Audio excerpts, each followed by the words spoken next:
Hello, everybody. It's Friday once more. These weeks go so fast. I'm Kate Wakelin. I'm joining you from Neuroendocrine Cancer Australia. And we've got a special guest today who I'd like to introduce to you, Katie Golden. So we'll be hearing more from Katie in a moment. But just before I begin, I would just like to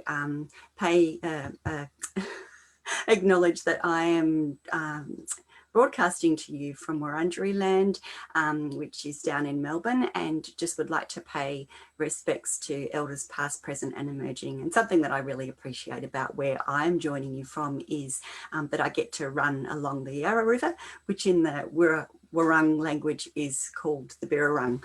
So just before we get too much further in, I always do just have I guess a little bit of a reflect on the last week with COVID-19 at the moment. And if you're in Victoria like me, the numbers are continuing to decline, and I think we're all feeling looking forward to restrictions hopefully easing soon as we've been able to really successfully manage numbers. The other thing that I've seen in the media quite a lot this week, which has been encouraging, is some more news about vaccines. And I know we're still quite a way off with all of that, but if you're interested in information about vaccines and how this is looking like it's playing out, the CoronaCast podcast, which is an ABC national podcast, that's a really great source of knowledge that I think is actually quite easy to understand. I'm certainly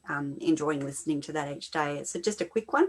It's about 10 minutes each day. So if you're interested in knowing more about coronavirus and what's happening, then that's a good one. And I'll put a link to that podcast in the notes. The other thing that I've heard talked about this week is just who will get that vaccine when it becomes available, and certainly people with a chronic health condition will be very much up for consideration amongst the early people to have access to a vaccine. So we'll be keenly watching that space and letting you know just as soon as there's any more news with that. So I would like to not waste any more time talking to you, because you get to hear lots of my voice all the time, but I would like to introduce you to Katie Golden. Katie is a very special person for Neuroendocrine Cancer Australia, because she is, let me get this right, she not only does she moderate our Facebook private discussion group, and I know lots of you are watching us already from that group space and you might see her name, and certainly for people who are clicking join group, or if there's anything else that happens in terms of group administration, then Katie's right in on that. But she's also part of our consumer advisory group, which is a group of people affected by NETs from all around Australia who help guide Neuroendocrine Cancer Australia in our activities. They help review our publications and make sure they're readable. They review research projects and a whole heap of other things, and maybe we'll talk about that a bit more down the track. But she also, because she's a sucker for punishment, I think, she also runs our helps to run our Royal North Shore support group. And as you all know, we've been running these groups via Zoom lately, but normally that group meets at Royal North Shore Hospital. So Katie's been part of that group for a very long time and helps run it. So Katie, welcome, and thank you so much for joining us today. Thanks, Kate. I just, with Katie and I have talked about the questions that we might discuss, leading up to joining you all today, but the conversation might meander a little bit. So Katie, just if I ask you anything that feels a bit off limits, just say, oh no, let's talk about that later, and we can always chop that bit out. But because we're doing this live, and also there might be questions that people have for Katie along the side screen. I can see heaps of people have already commented from the Facebook group, so that's brilliant. So I'll try and feed any questions in if I can to that conversation. So Katie, I'm just wondering if we could sort of roll back to the beginning, at least in terms of your experience with NETs, and if you could give us a brief snapshot of how you came to be diagnosed with NETs. Thanks, Kate. It was almost 9.5 years ago. I had young kids and I was just really tired. I just couldn't snap out of this sort of being tired, and And I often used to say to the doctor, I feel nauseous, but I think it was really that I was lightheaded because I was having hypos and my blood sugar was dropping, and I was obviously quite shaky and needing sugar, and thinking that was just being tired from having kids. So it wasn't any of the traditional signs of NETs really, in terms of the flushing, the diarrhea and the pain and things like that. But yeah, I think I went to a kid's birthday party and someone said, "Oh, you've lost a lot of weight." And I thought, "Oh, I am not trying to lose weight." So that sort of rang some alarm bells. And then I think Christmas Day, I filled my plate with food and went, "Oh, I can't eat this. I don't feel very well." So I just thought, I've just got to go to the doctor again. And I had sort of said a few times that I didn't feel great, but I think people put that down to you know, you run off your feet with little kids. And so she sent me for an ultrasound of my gallbladder, and that's when they discovered some spots on my liver. You know, the lady went out and brought someone else in, and I thought, oh, this isn't going to be good. And that was New Year's Eve, actually, so probably not a great time to go and have all these things done because suddenly everything shuts for a week. And then I did have a CT scan that afternoon, and that's when they found a big mass on my pancreas. So yeah, it was quite a short time really from actually wanting answers, even though you know, I'd sort of had symptoms over, you know, probably 4 or 5 or 6 years, I assume, from what they were saying, even longer. But yeah, I guess I was fortunate that straight away I was diagnosed. They knew what it was, so there wasn't sort of the 7 or 9 years of investigation that I hear other patients say that they had abdominal pain or diarrhea, or were told they were going into early menopause, or yeah, so everyone has such a different story, but I guess it's all similar because it's a frustrating story. It's interesting, Katie, that you described that process of having the ultrasound and knowing pretty soon by the sounds, even before they told you that something was wrong, you got a sense that, oh, this is not looking great. What was it that trigged you to it? To what? To the fact that the results weren't going to be, oh, this is all clear. Well, I think that when they go out and they bring someone else in to have a look, you sort of just think, oh, okay, this is possibly not going to, you know, be that great. But yeah, maybe intuition, I don't know. But yeah. Did you remember what My background's teaching. So, you know, you observe people's body language and things like that. So I could sort of tell that things weren't looking so good. And was it very long between that ultrasound scan, in between that and actually finding out what was going on? Well, the interesting thing was that obviously every time you have a scan, people will say to you, how was your scan? And you think, well, I don't know. I just had a scan, and they don't tell you. You've got to wait for doctors. But that's, I guess, a lot of people that don't understand the process and don't have as many scans as most of the NETS patients would. But because it was about 3 or 4 o'clock on New Year's Eve, the guy who actually runs the radiology, came and said, look, I'm not going to lie to you. I'm not going to keep, you know, there's a mass on your pancreas, and we think that that's where the spots on your liver have come from. I don't want to leave you over New Year with this wondering. So he did tell me. So I'm not actually sure what was worse, knowing or not knowing, because yeah, it was just a shock, because I think at the time my kids were maybe 4 and 6 or 3 and 5, and I was thinking, oh my God, this is my last New Year. Like, this is awful, because you know, you're thinking pancreatic cancer or liver cancer. So yeah, that was a pretty dark time to just not actually then know what it is, you know. And I think I saw my GP on maybe the 3rd of January when they reopened, so it wasn't that long. And she got straight on the phone to Jazz Samra, a pancreatic surgeon, and he saw me the next day. So when I saw him, he then basically said, well, there's 2 types of pancreatic cancer, and I believe that you've got the better one. you know, the one that Steve Jobs from Apple has, and not the one Patrick Swayze had. So that was sort of how he explained it, I guess. And so you had quite a few days then, or a few days at least, where you were really steeling yourself for a pretty terrible outcome. Oh, absolutely. Absolutely. You know, I didn't really Google a lot because when I started, I just went, oh, this is awful. So, you know, I didn't know what it was. So, Yep. Yep. and you know, every search I came up with didn't necessarily say anything about neuroendocrine. All I kept seeing was pancreatic cancer and liver cancer, which, you know, are not necessarily probably the ones you want to have.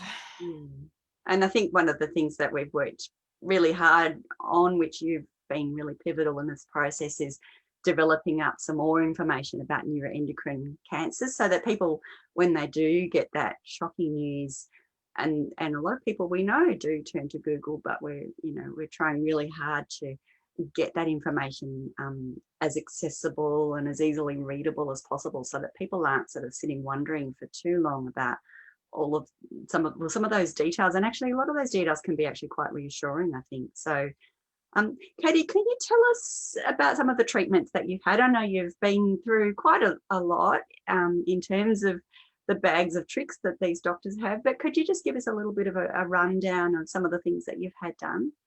Well, I originally had the tail of my pancreas taken off. That was sort of, I guess, probably February after finding this out in New Year's Eve or early January.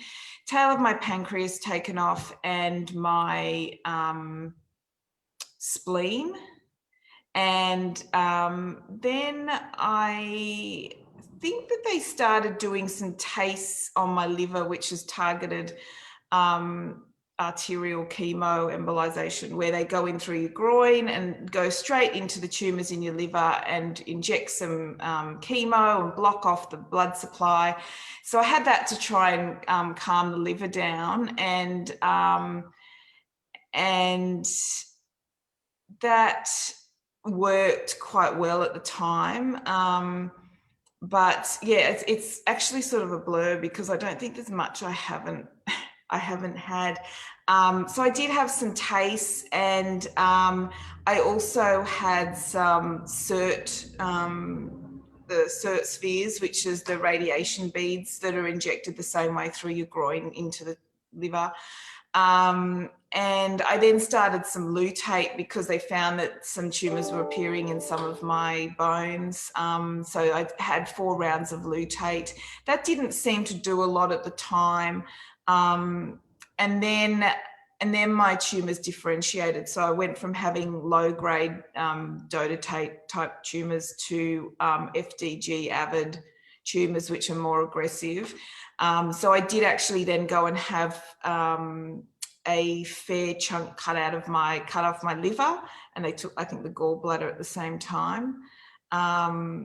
And I had more luteate. I had, I think, sunitinib, and what else is there? I'm just trying to think. I then had some Folfox, which is a chemo treatment. You don't lose your hair, but it's quite thin, which is the case now. And I had 7 rounds of that. And I was recently on a drug, Sutent, or is that sunitinib? Maybe. Oh, everolimus is one of the other ones. So everything kind of either worked or didn't work, but works for a short period. And I've currently just recently had some more Folfox because there's more aggressive tumours growing in my liver. And that's worked on one section, but not the other. So now the plan is to have a workup to look at more CERT spheres, which is the radiation beads. But because I've had a lot of targeted chemo taste into my liver, a lot of my blood vessels are not that cooperative. So it's possible that they might not actually be able to get into the liver. So then I will find out what's next.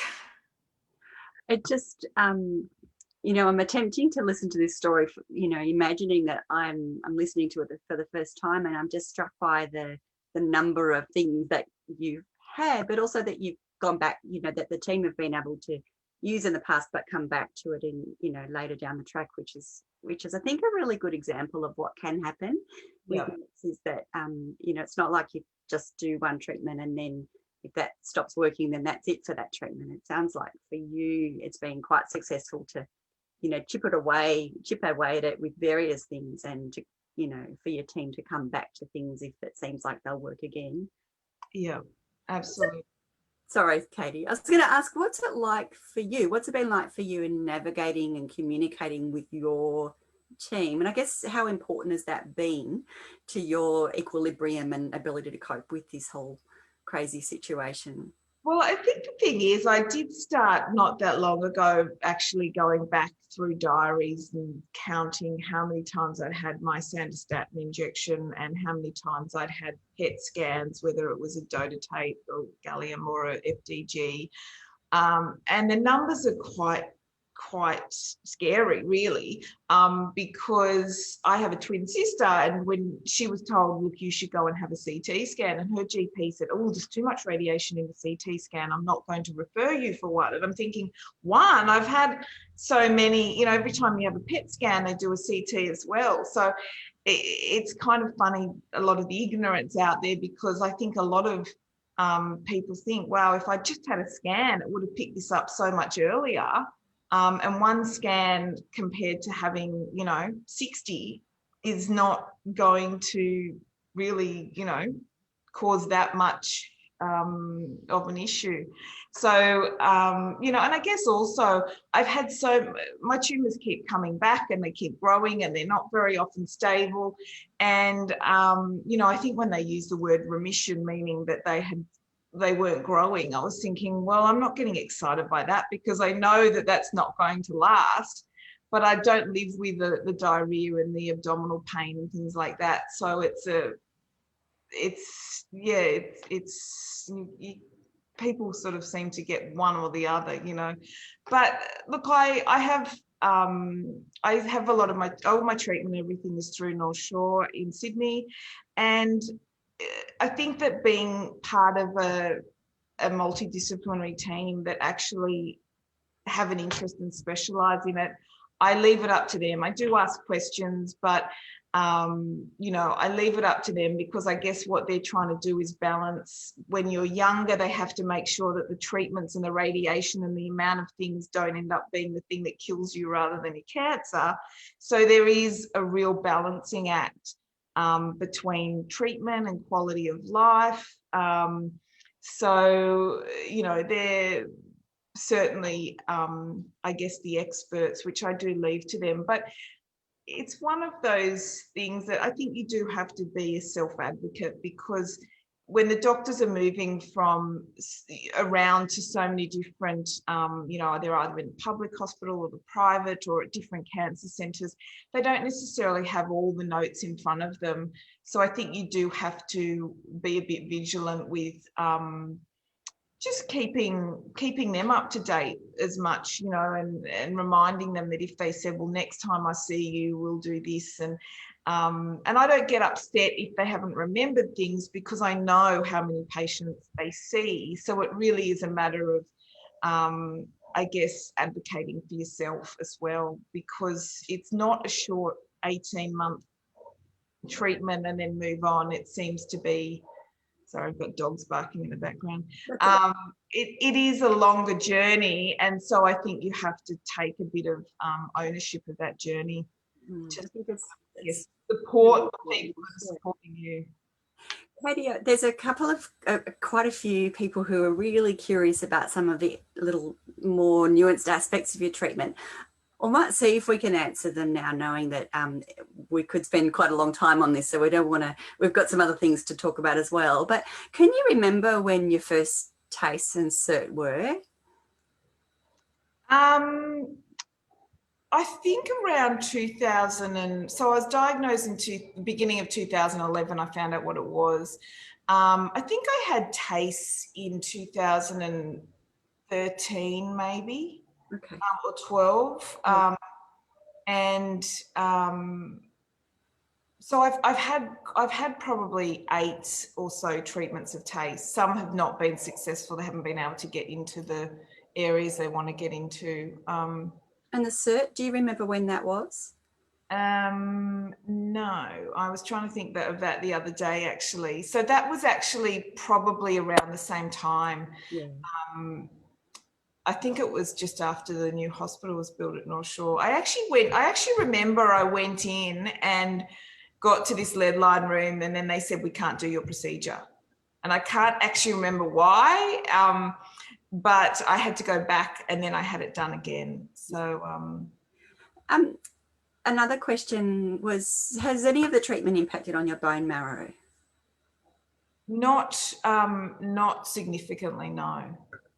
Okay, and there's 2 more questions that have come through from, oh my goodness, they just keep coming. So what I might do is just at this point, because I do want to talk a bit more about, I guess, living with this. And I know, Katie, that you are very familiar with the Facebook group. So any questions that our Facebook private discussion group are having that we don't get to address today, would it be all right for you to come in and maybe give some answers in the comments section? Yeah, beautiful. Thank you for that.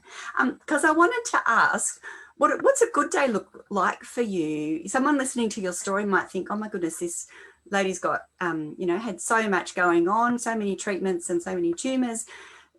What's life like? So can you tell us what's a good day? Look, most days are good days. There's sometimes certain treatments can make you feel terrible, and the Folfox accumulate. So, but it's manageable. But it's just when you've got kids. I mean, my boys are now almost 14 and 16. When I struggle with the days that I can't do the things I normally do, so get in the car and actually go and watch a basketball game or watch a soccer game. To me, that's not a good day because I know that I physically can't get in the car and drive because I don't feel well. But a good day for me is where I can actually just get on, and I haven't been able to work regularly part-time, for instance, because there's so much going on with my treatment. So I've got a couple of different jobs I do casually. So when I can actually go to work and be that, I'm a primary teacher and not Katie, the cancer patient, which I don't mind. But, just to be able to do normal things, go do Pilates, go for a walk, go out for a nice meal, and just actually do the things that most people can do day to day without, having to run to a toilet or be very tired. So, a good day is sort of, I guess, just being able to actually be a mum to my boys and get on with, a bit of work for myself and, just finding a balance in between everything. It sounds like the good days connect you to Katie, who is quite aside from Katie the cancer patient, whereas maybe the bad days are when that becomes more the forefront. Oh, absolutely. And look, I think the thing is that, for me, I tend to not let the disease rule my life. I mean, it's always there and there's always something coming up, whether it's your next injection or knowing that you've got a PET scan coming up or a CT scan or treatment coming up. So there's always that in the background. So I think for me, there's highs and lows, and it's just finding that point in the middle, because I guess, life is so unknown. So it's just actually making sure that I'm enjoying it and not stressing too much. And everyone's different. We all cope differently. But for me, I just like to get on with things. I mean, I've got a lot of most of my tumor load is in my liver, but it's not that I still like to go and have a drink every now and then. I don't drink every day, but it doesn't make me feel awful. So I still want to be able to do the things that I could do before I knew what I had. Yeah. So, Katie, you mentioned that not every day is a good day, and that's true for most people in our unicorn community. What helps you get through a bad day? Look, it's funny, you can be having a good day and think I'm going for a walk, and then you get halfway on your walk and you go, holy crap, I need to get to a toilet. And even though I'm not always suffering with, diarrhea and things like that, things can spring on you, and you just, so yeah, I mean, a good day can turn into a bad day quickly, but a bad day can also turn into a good day. So look, I just like to read, and if I can just come and lie on the couch or sit on the couch and read a book and just tune out from the bad stuff, then that tends to be what I do. So distraction's a bit of a favourite thing for you then, and sort of waiting it out? Yes, absolutely. Yeah. Oh, thank you. I think that's something that a lot of people talk about, and I think the other thing I'm hearing from you, Katie, is that to know that the good days can turn into bad days, but also the bad days can actually turn themselves around. So I'm getting that sense of that this is a changeable feast, and it won't stay bad necessarily, that it's you just got to wait it out maybe. Yeah. And look, there's also such a good community with the Facebook page, and I've met so many patients at support groups and things like that often just either picking up the phone and ringing one of them, or getting on the Facebook group, and you're allowed to have a whinge or mention what's going on. And sometimes that can just be even texting a friend and saying, do you feel like a cuppa or a coffee, or just, it's hard though, because I think talking to other NETS patients, they get it, whereas a lot of other people not going through it, they don't necessarily understand it. And people say to me, oh, but you never want my help, and I've got friends that had breast cancer, and there's a meal train. It's like, well, this meal train would have lasted for 10 years if people have been dropping off meals, but it's not that I'm not capable of cooking dinner all the time. Sometimes I'm too tired and I can't be bothered, but yeah, it's just such an up and down, it's unknown. Katie, you I'm mentioned sure so many patients feel that they just don't know what's ahead. absolutely, yeah. Katie, you mentioned, I guess, the importance of peer support and connecting with other people who are familiar with this funny old life with NETs.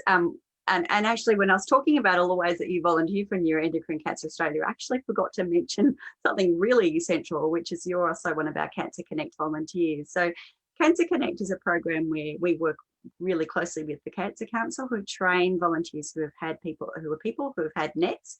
And they provide one-to-one peer support over the phone. So if you've had a Cancer Connect match, you may have spoken to Katie, or you may have spoken to one of our other Cancer Connect volleys from around Australia. But on top of running the support group and the Facebook group and doing the consumer advisory group, as I said, I think you're a person who likes to be busy. But I wondered if I could ask you about volunteering, and what is it about volunteering? What is it that what do you get out of that? Why do you do so much for us? Well, I guess stop, but when you list it all, it sounds like it's a lot, but none of them are actually that time consuming, because they sort of happen in small bursts here and there. And when I was first diagnosed, there was a cancer nurse who gave me a pamphlet on the Unicorn Foundation, and I looked at it and went, oh, I'm not going to a support group. I don't need to sit around with other patients and cry.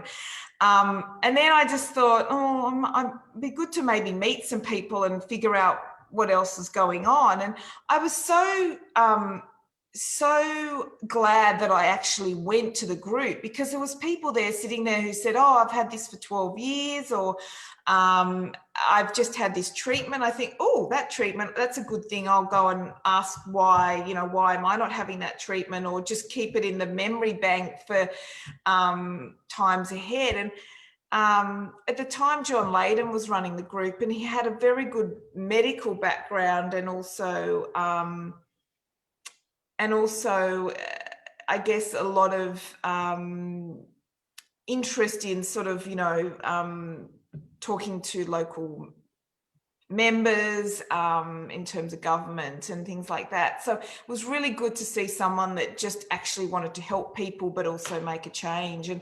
And he's like, you know, they always say, if you want a job done, give it to a busy person. He was so busy, often he'd run out of, you know, theatre and ring and say, I can't take the meeting. So we just all, you know, started sort of taking over the meeting, I guess. And I really enjoyed the fact that I had that information, and it gave me so much confidence so early in my journey. So when opportunities came up to, I guess, give back to other patients, it wasn't something I could walk away from, because I thought speaking to a lot of patients really helped me early on. So often people come to the support group, and, you know, there'll be a core group of people that come quite regularly and know each other and know where everyone's at and want to know, well, where are you at and how you're feeling and what's going on.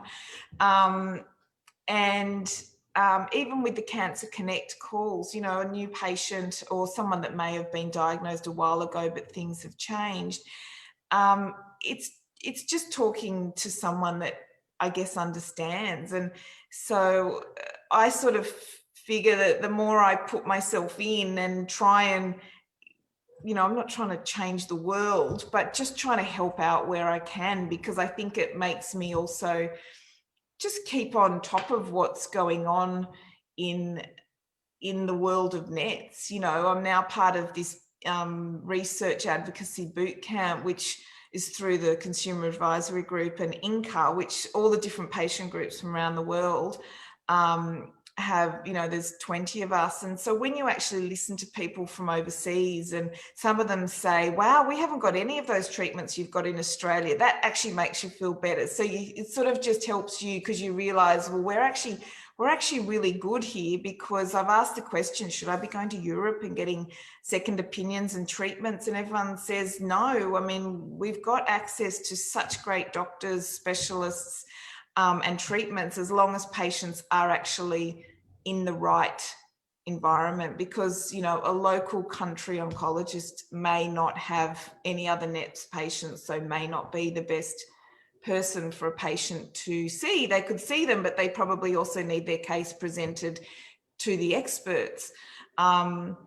So I'm listening to you talking about the fantastic treatments we have here in Australia, and I have to bring it back to people like you and people in our community, because it's really been through the grit, you know, of our advocacy people and Consumer Advisory Group and our founders, our board members, people who have written to members of Parliament, who have stood up and made a noise and said, look, this is the best treatment for patients with NETs. We need to fund that here in Australia. And so again, that's testament to your work. And it gives me goosebumps when I hear you say that you want to give back. I see firsthand, so over and over again, the value that people get from that peer support, from talking to someone who's been around the block a few times. And I think one of the strengths of our unicorn community is that there's people like you who really provide a role model for others as well, to be providing that support to people who are, you know, new to the scene and really trying to get their heads around what this weird disease is. So, you know, I'm so grateful on behalf of the whole community for you and for people like you who provide that support in a way that a health professional can't, because I've not lived with NETs, whereas people like you have, and it can be just so important to hear, I guess, from the horse's mouth or the unicorn's mouth. But, yeah. We so appreciate Everyone is so different, though. Every story of every patient seems to be so different. I mean, they're similar, but they're also different. So it's one of those things that it's not just this, there's not just a clinical pathway of, okay, well, you have this and then you do that, and then you know, so everyone, it's a balancing act between, well, what's the best treatment, but also that's not going to cause long-term effects. Because I went to a Cancer Council Australia, they were doing some brochures, redoing their brochures on rare cancers, and I ran into a NETs patient there, and she'd had it for 22 years. Obviously slow growing disease, not the more aggressive disease, but when you meet people like that, you sort of, it gives you hope, especially early on. And it's quite funny how we always laugh. People come to the support groups or talk to you on the phone and they say, oh, talking to you, I feel so much better, because they may be someone that only has, you know, a couple of tumors, and then they go, wow, you've got so many and you've had so many treatments. And yeah, I'm not anywhere near that. So sometimes, and that's fine, there's no comparison, but if people can understand that you're still here after 10 years, and it's being managed, then that gives them hope and you can see them lift. And that's sort of what you want, because you can't, I mean, there's obviously patients that have the disease and can be very high grade, and they, you know, don't actually survive for, you know, a long period of time. And that's always hard, because we make friends through the support groups and through the Facebook community. So it is always hard when, you know, someone loses their battle, but there's always the other people on the other hand that have had it for, you know, over 20 years. So it's just providing that balance, isn't it, of the different stories that can. Absolutely. There's sort of that hope and despair, and there's somewhere in between. So it's, yeah, it's just a balancing act. Yeah. Katie, I'm wondering if I could ask you a question. I'm not sure if you've got an answer for this one or not, but I was curious to know, after all of this time, looking back, what's been the most surprising thing about living with NETs for you? Probably, I think, just learning how to take control of your own, I mean, I'm not really controlling it, but just taking an interest in it. It's funny, when I've taken my elderly parents to appointments and they say, I start talking and asking questions, and they say, have you got a medical background? And I think, well, you know, obviously I've learned a lot, and I think that also can help people who perhaps don't have cancer but have symptoms, and you sort of say, well, you really should go and talk to your GP. So I think it just makes you a bit more aware about, you know, if it doesn't feel right in your body, it possibly isn't right. So don't grin and bear it. Just do something about it and push and ask for answers. So I can't remember if this is even on the topic of your question. That's okay. What you're saying is gold, Katie But Gold. So.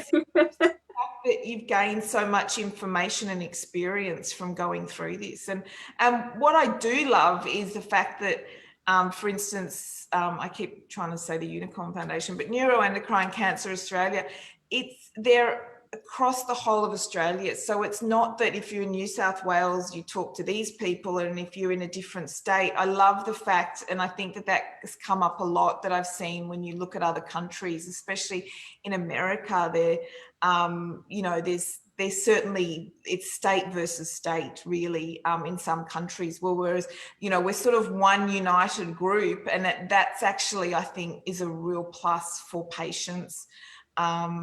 Because you know, everyone's got the same agenda and the same message. And so we're sort of moving forward as a whole country instead of, you know, Yeah, I state. agree. That is, and doctors from one state talk to another state, you know, if they have questions or they need to, you know, toss things up. So I think that, you know, we are actually very fortunate. Katie, I know, I'm just looking at the time, and we've been going for over half an hour. Have you got time for me to ask you just a couple more questions? Beautiful. Okay. Well, everyone's hanging in there with us. So, oh, good. So thank you, everybody. And I can see there's lots and lots of comments. So we might need to come back and fill in some of the answers. I haven't been able to keep track of them all. It's been a little bit of a stream along the side comment box. So lots of people have really enjoyed hearing your experiences. Katie, you mentioned about your parents, and you've also mentioned about kids. You've got a sister. Can you tell us a little bit, and this is very personal, so I only want you to share what you're comfortable to share, but I'd love to hear from you, because I think it would be helpful for others to hear what it's been like talking with your family about all of this, and how that's all gone for you. Well, I think early on the Cancer Council gave me some brochures, and it was how to talk to your kids about cancer, and I opened it and it said, ask your children what do they think cancer is. And I was thinking, oh, for goodness sakes, I've got a 3-year-old. I'm not going to ask a 3-year-old. So I was it really kind of put my back up a bit, really, because I thought it just wasn't relevant, and now I've got such a bigger understanding of what the Cancer Council does. It wasn't their fault. It's a general brochure, but if it doesn't apply to you, you sort of seem to think, well, this isn't relevant. Because none of the treatments really, I mean, I had surgery and it took a long time to recover from surgery, or you have luteate where you can't hug your kids. I think I really wanted to take the worry from them because they were young and they were too young to sort of know. And if I'd had chemo and lost my hair, it would be very different, I think, because it's really obvious that you're going through something that isn't normal. But when they were little, we used to just say, I've got a sore tummy and I'm going to hospital to have it fixed. But as time went on, we certainly started, and it was probably only when they were more like sort of, I guess, 8 and 10, or just actually having the conversation, but not in a really sit down, serious, okay, I have cancer. And it just became, I think one of my boys' friends had a brain tumor, and so that was actually he had a year and then he passed away, which was really devastating. But just being able to relate to things he was going through and talk about that with me, which also, I guess, was helping my boys realize that I understood parts of what their friend was going through. So I was someone that I could answer questions, but also in the same way, it also opened the doors to be able to talk about yourself in some ways. And my boys are really good. They offer to help do things. They obviously know when I'm not feeling so good. But it is hard when you can't pick yourself up and just do the things you would normally be able to do. So, I sort of, every year that Christmas comes around, you go, oh, that's another one, I'm not out of here yet. So, I think that I stay positive because I have to for my kids, because if I fall in a heap, they're only going to fall in a heap. And that's not something I think that we really want in adolescents and teenagers, because, it can be devastating. So I like to take that pressure and that worry from them, because there's no point worrying. And people say, oh, I'll take you to your scan, or I'll take you to your chemo. And I think, no, it's actually easier if I go myself, because I can sit and read a book and I'm not babysitting anyone. I guess you become a bit of an expert.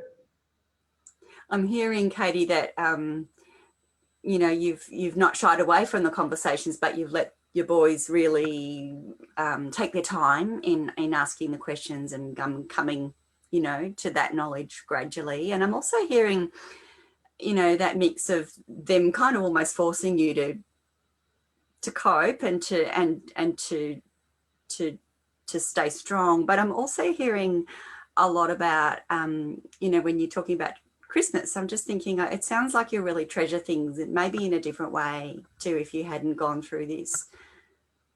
Oh, absolutely. And, it's funny, like New Year's used to, sometimes you'd have nights and go, oh, I'm not going anywhere, I just want to go to bed. And now I've got a group of friends and we go away every year, and we sort of make it it's not that you celebrate that, oh, it's 10 years since I was diagnosed, but it's actually the fact that it's just,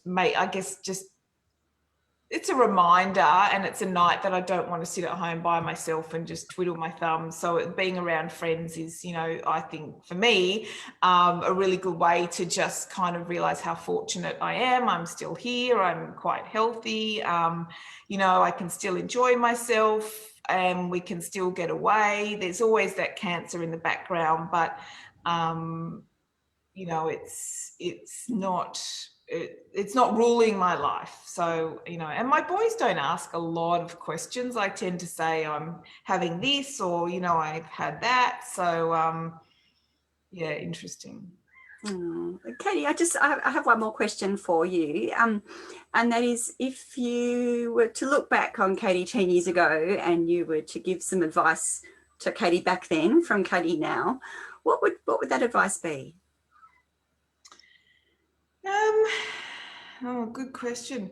Probably, look, I was probably quite focused on wanting to get back into the work environment. I had kids. I wanted them to see me as, you know, someone who's achieved things in life, in my work, and that obviously hasn't happened with because of NETS, because it would just put too much pressure on myself and the family if I was working. But, you know, I guess I can look back and think, well, it's actually sent me on a different path, but it's not a bad, I mean, it's not a great path, but it's a path that I've actually learned and done a lot of things I never thought I would do. And they are probably as rewarding or more rewarding than just being in a corporate office and trying to climb a corporate ladder. So, you know, there's a lot of patients that, you know, would send me a message or ask questions. And you know, it's just by giving back, I think that you know, hopefully if something I can say or talk to someone and do makes even just a small part of their journey a better place, well, you know, that's a good thing. So, um, you know, Simone and John Layden lost their sister, and you know, they're still there, I guess, helping to try and change things. So I just sort of think, well, that's actually, it makes me think, well, how would I want to be remembered? You know, what did I do? What did I do to try and make a difference? So, you know, I'm always happy to help. Well, And Katie, I feel like something you said earlier on in our chat was that you don't feel like you're changing the world. But I have to tell you, from my perspective, that I can see so many parts of our world that you've changed, that you've shone a light into, and we're all so deeply appreciative for the way that you have poured your energy and your vitality into this life, the unexpected life with Neds. it's quite enjoyable. I mean, I actually, you know, went up and met a couple of patients up the road at the Harbour Diggers once. And, you know, when you sit around and you're actually talking about your scans and your treatment and your diarrhea, and you sort of then think, I wonder what other people around us are talking about, you know. But it's actually really nice that there's a community out there that we do support each other. And, you know, Absolutely. Yeah, and you all do a brilliant job of that. And as I said, it gives me goosebumps every day to see that happening. So, and you're a really large part of that. So thank you so much for your time, Katie. And I can see heaps of comments. So we'll come back in maybe into the private Facebook discussion group to address some of those comments as well. absolutely, I'm happy Really appreciate you spending your time with us. We're not going to hang around for too long. Normally I yabber on along for a little bit on Facebook Fridays, but I'll try and keep it really brief. Just two things I wanted to say to you, everybody. The first thing is that we'll keep a lookout for our e-newsletter next week, and our e-newsletter is actually featuring Katie, who's written a bit more about the Inca boot camp that she's been on. So if you're interested in some of that advocacy stuff that Katie's been looking at, then that's a really good one to have a read of. And along with that, we still have vacancies in our consumer advisory group for a person from South Australia and a person from Tasmania. So if you have been kind of thinking about whether it would be worthwhile considering giving back in some way, and you know, we've talked a little bit along this in this conversation about the work of that group, but there's much more information on our website. So I'll put a link in the notes to a blurb about that. And Katie, tell us, are the meetings terrible? You can't, no, that's putting you right on the spot. But look, it's not time consuming, but it's just nice to actually listen to what's going on, to sort of, I guess, keep up to date. There's not, when we're asked to comment on something, you know, you might get 8 out of 10 that do. It's not, there's not a lot of pressure, but I think it's just it's a great group. It's a group of people that want to make a difference, and there's not a lot, you know, it's not hours out of the week or month, but the meetings are nice. They're, you know, an hour, they're over before you know it. Yeah, it's for people that want to, get involved. It's a really good way to do it. And it's a way of hanging out with people like Katie and our other fantastic consumer volunteers. So anyway, that's probably enough plugs from me. And look, thank you everybody for joining us on the live broadcast. It's been lovely seeing your comments. Thank you, Katie, for joining us once again. We'll put this up onto YouTube as well this afternoon. So if there are people outside of the private discussion group who you think might appreciate hearing about Katie's experiences, then that'll be up. I'll make sure the link's in the group too. So take care, everybody. It's been really lovely to spend this Friday with you, and I will look forward to seeing you all next week.